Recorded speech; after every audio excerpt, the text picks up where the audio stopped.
everyone. Ah, Granny. You're back.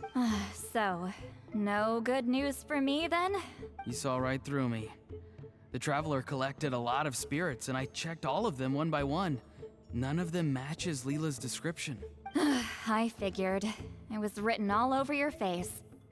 It's alright. I didn't exactly have high hopes for the needle in a haystack approach anyway. Leela's condition is still stable, but we're not really getting anywhere. Well, luckily, I made some progress on my end. Leela's parents told me that he made a new friend recently.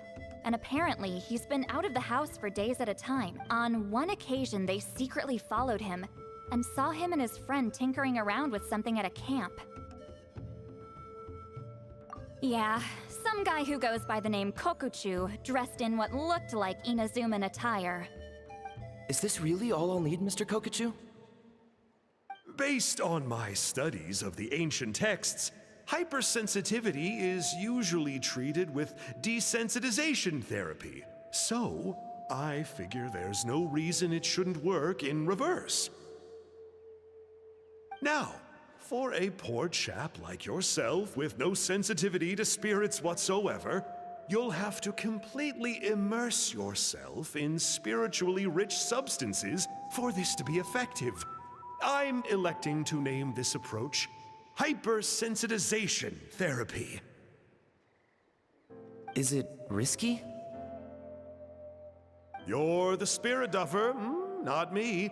I'm sure you're more clued up than I am on the potential consequences of brute force clairvoyance. Ultimately, it's your decision. All right, but I do have one last question. What's in this for you? People like me obviously don't have much clout in this tribe, so it's not like I can offer you much in return. You think I'm looking for a reward? Oh, my good sir, take a look at my face. Isn't the answer written here clear as day? What? What's written there? Just a friendly guy who's happy to help. What? So some random guy from Inazuma just felt like helping Leela cure his spirit deaferness? Hypersensitization therapy, huh? What a novel idea. Could that really work? Not on Leela by the looks of things. It's anything but novel. Our tribe used to offer it as a treatment once upon a time. But it was so fraught with risks and had such an abysmal success rate that it was eventually outlawed. As for this Kokuchu fellow, I'm sure he has his own agenda. He conveniently disappeared right after Leela got into this mess. Leela's parents gave me the address of the camp, so I went and checked it out. There were clear traces of spiritual energy. And also, look what I found. What's this? A broken shard. Probably from a weapon or some sort of ceremonial implement. You feel that? It might look old, but it has extremely strong traces of spiritual energy. Leela must have used this as his medium. It would definitely explain how a spirit duffer like him was able to trigger a clairvoyant experience. Wait, there's something else. It feels so familiar. I think this is somehow connected to my ancient name. Connected how? Is it like a shard of an ancient name? No, more like... I think this item might have belonged to a previous bearer of my ancient name. Okay, that's it. Granny's getting itchy clairvoyance fingers. I'm going to try using this shard as a medium. Cool, same as last time? The Traveler can use the Spirit Loom to record what you find on a woven scroll. Nope. Auroron can do the recording this time. Why? It's a safety measure. You have a better understanding of the spirit domain than the Traveler.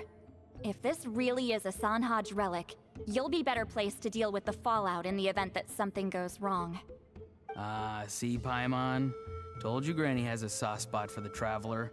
Look at her not wanting to put her in danger. Meanwhile, I'm just a grandkid, so I'm expendable.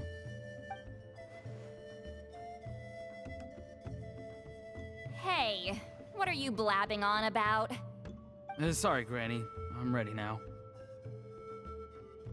Then let us begin.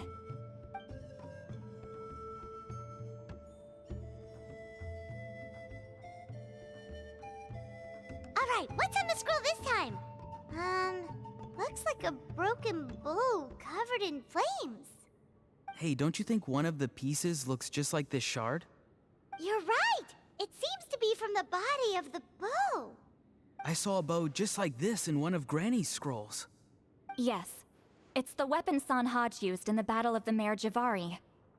I guess that proves it. This shard is a bona fide Sanhaj relic. Good old Sanhaj. The relic's spiritual energy was fluctuating very strongly, but I wasn't in any danger at all. The Traveler probably would have been fine as well. Now that's a true hero, huh? Generations later and the stuff he used to own is helping to treat spirit duffers. I still think there's more to this story, though. Kokochu must have had his own motives beyond just treating Leela's condition. Well, okay, we saw the full bow just now, right? Maybe he wanted to see it too, so he could track down the other pieces. I don't know if he'd have anything to gain by doing that. Even if they're Sanhaj relics, I still doubt he'd have much use for a broken bow. Also, why use a spirit duffer in that case? You're basically setting yourself up for failure. Huh?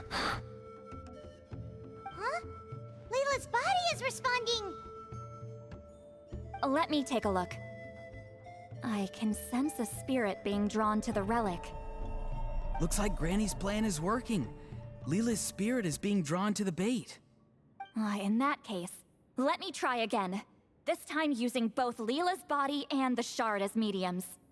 You can do it, Granny. I'm ready to go too. You got the itch too, huh? Plus, Auroran went last time. It's only fair to take it in turns. Fine by me. We know it's safe now, so you shouldn't have any problems.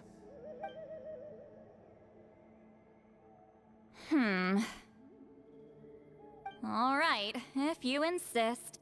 Be my guest. Just let me know when you're ready.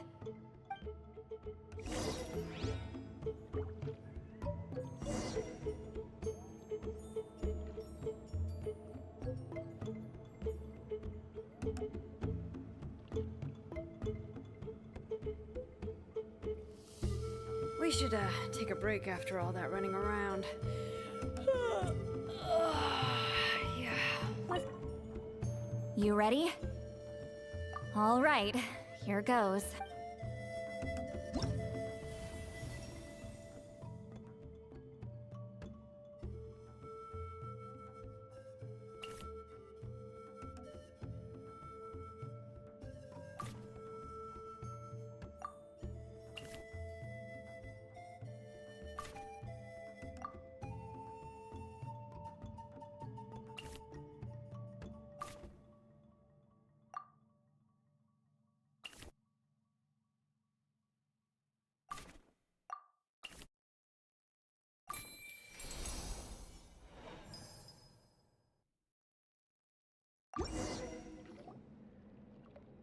Another image has appeared. This one is a map. A map? Of where? Could it be the Mare Javari? The Mare Javari? The Mare Javari was reduced to a desolate wasteland after that big battle. Or rather, it became known as the Mare Javari after what happened there. The ashes of the monsters and warriors who fought there covered the entire battlefield. Sometimes, bone-chilling cries would be heard from the depths. Other times, the whole region would become engulfed in towering flames, drowning out the cries. That place is full of untold dangers and mysteries. Over the centuries, the finest adventurers have tried to prove themselves by venturing in. Sadly, most ended up perishing there. That lasted up until around 20 or 30 years ago, when strange things started happening.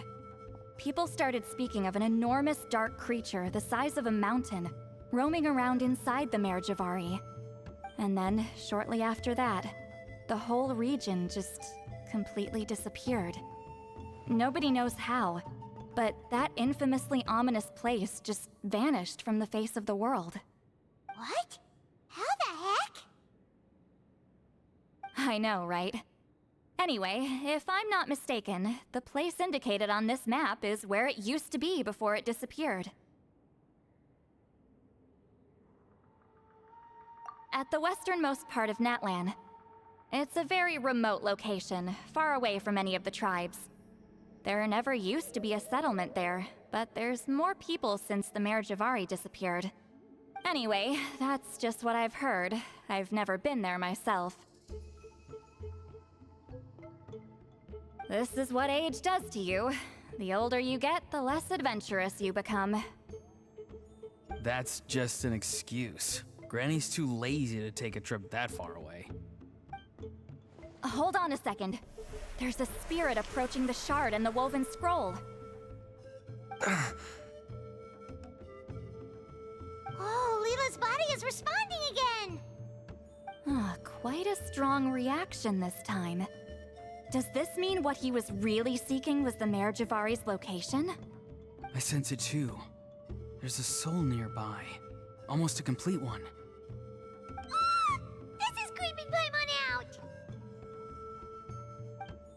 Seems like the plan is working. So, can we just wake him up now? Not today. You might think bringing a spirit back into its body is like pouring water from one bottle into another, but it's far more complicated than that. I need to borrow a ceremonial sword and make some other preparations. It'll take me about 2 days. But don't worry, now that his spirit's returned, there's just one step left. Let's meet up again in 2 days.